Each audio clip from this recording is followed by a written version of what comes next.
Good morning, my brothers and sisters. Welcome to episode 100 in the book of Acts. We're in Acts chapter 16, and we're going to get a no-go from the Spirit, and the no-go is going to be from the Spirit of Jesus, and we're going to get some massive geography, which is indicating the Lord's desire. So here we go. This is under a title called the Macedonian Call. All the geographic names that you're going to hear in this passage are Roman provinces. They're not countries.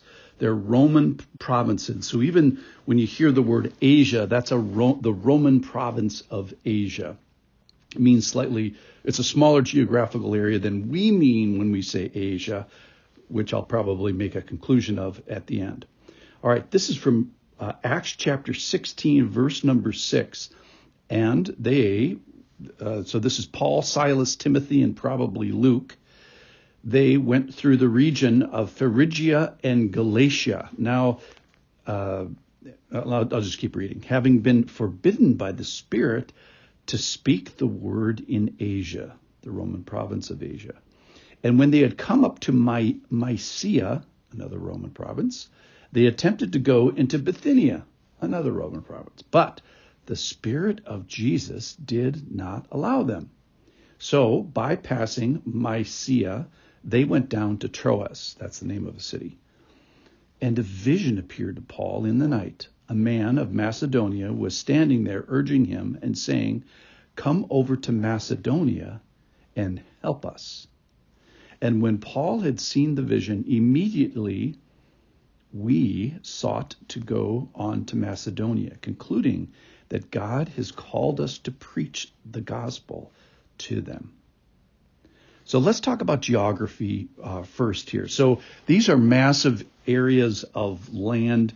Probably the smallest is maybe 100 square miles. Maybe the largest is maybe 200 or 150 at least square miles.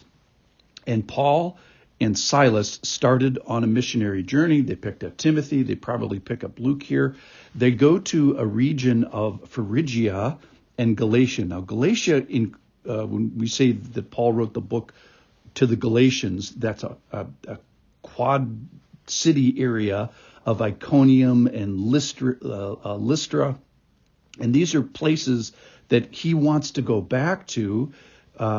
And remember, they tried to kill him there. They stoned him to death at one place. They threatened to stone him at another place. And another place, they shook the dust off from his feet.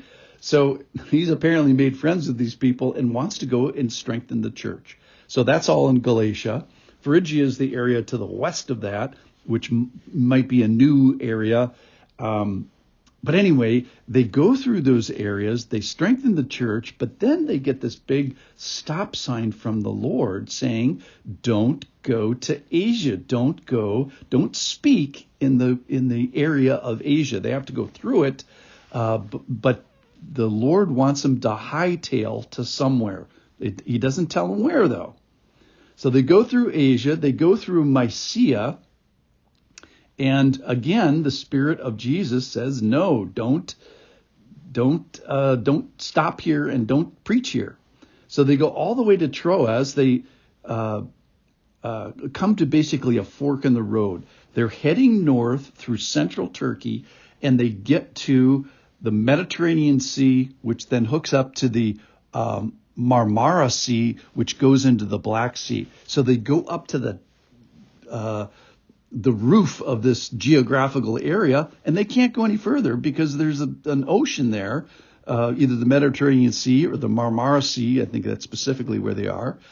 And then to their east is the Black Sea. So they can't go any further north. So they have a choice, which is to turn right, which is to Bithynia, and to all points Russia, probably going through what we now call the I'm blanking on Istanbul, the city of Istanbul. But basically turn right and go to Russia, or to turn left and go somewhere else, which is not specified. So they try to go to the right. They try to go to Russia, try to go to Istanbul and that part of Europe, and they're not allowed to go. Of interest, Peter probably is, because he writes the letter to 1 Peter and addresses the people of Bithynia. That's interesting. So they turn left. And where do they go? They just keep going straight after they turn left. And then they run into water. And they're in the city of Troas. And that's where this vision comes. They can't go an inch further. And basically the Lord says, don't go south. That's Mysia. I already said no to that. Don't go north. That's water. Don't go east. That's Bithynia. And then he says, go west, young man.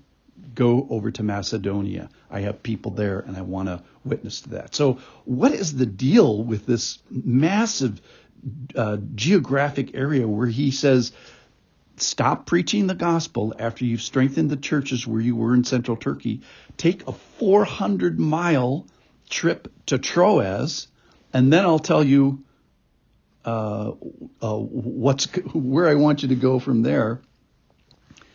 Let me draw some conclusions of this. First of all, these are massive areas of land. Secondly, now we have a trio, or probably Luke joins them now because he starts using a we pronoun in the way that he's writing this.